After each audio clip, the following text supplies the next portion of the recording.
Nous allons raccorder un houteau plat sur un versant, donc par un tranchis circulaire, c'est-à-dire par une queue d'aronde. Donc une fois que l'échantillonnage est fait, le litonnage, on va reporter. Donc nous redescendons nos valeurs de pureau sur le houteau, et il se peut que nous soyons avec un forant, mais ce n'est pas gênant. Une chose importante à réaliser, c'est-à-dire qu'il va falloir décompasser, faire le décompassage pour pouvoir démarrer sur le houteau, sur les premières ardoises en bas de houteau, pour ne pas tomber en demi sur l'exécution en fait de l'ouvrage. Donc je matérialise à l'aide d'une croix l'emplacement de mes crochets.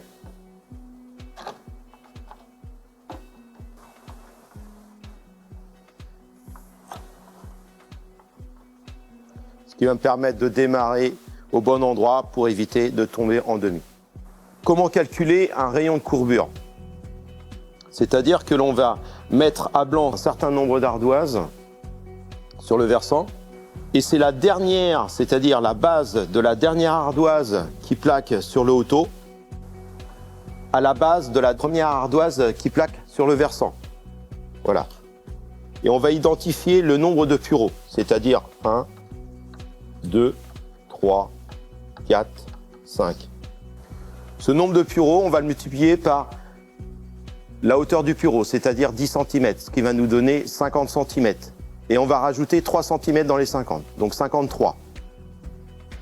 Donc notre rayon de courbure fera 53 cm.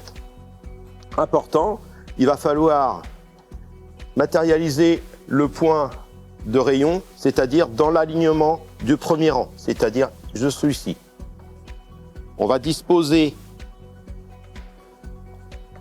les 53 sur l'alignement, c'est-à-dire ici. Donc mon centre de rayon de courbure se situera ici à 53 de la rive.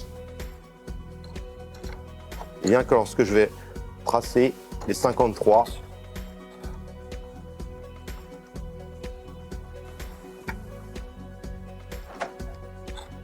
chose importante, il va falloir qu'on ait un recouvrement par rapport au versant principal, ici qui est de 6 cm minimum.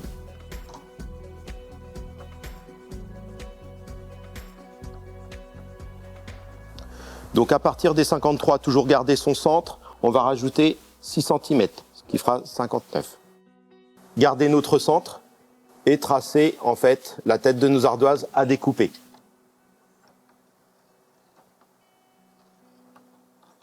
Ces ardoises sont taillées en forme de demi-lune pour permettre en fait un dépassement en fait d'ardoise dans une zone non clouée des 6 cm. Vous pouvez en fait la retailler en tête de manière à avoir votre clou hors de la zone des 6 cm. Voilà.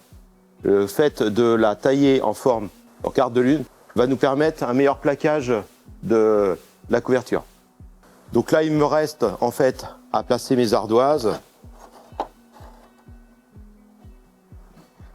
et à venir pointer toujours sur mon centre de 53 et venir tracer.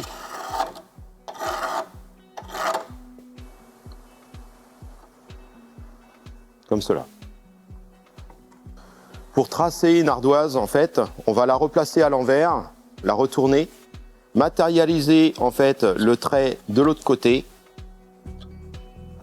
Je la pose à l'envers et je viens la poser en fait à chaque extrémité sur mon rayon de courbure, qui va me permettre en fait de pouvoir tracer avec ma pige le rayon exact demandé. Voilà. Donc là, je le retourne et peu importe l'endroit, je trace et je viens tracer.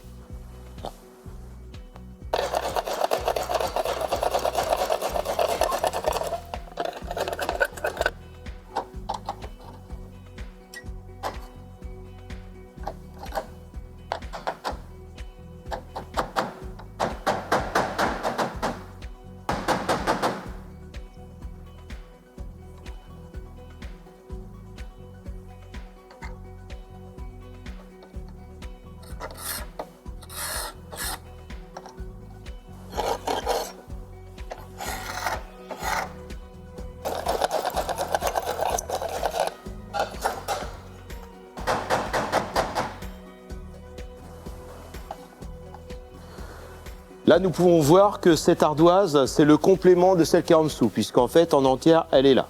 Celle-ci, pareil, identique, et ainsi de suite.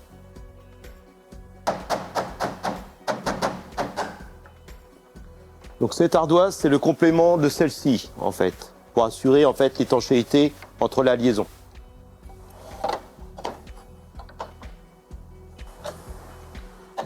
Celle-ci, c'est le complément de celle-ci. Donc cette ardoise va être le complément de celle-ci pour assurer pleinement l'étanchéité. Donc là, je vais la poser comme cela. Et là, je vais refaire mon rayon de courbure. Pour une meilleure finition en termes de queue d'aronde, sur la terminaison de la queue d'aronde, je vais enlever de la matière sur l'ardoise, sur la dernière ardoise en biais.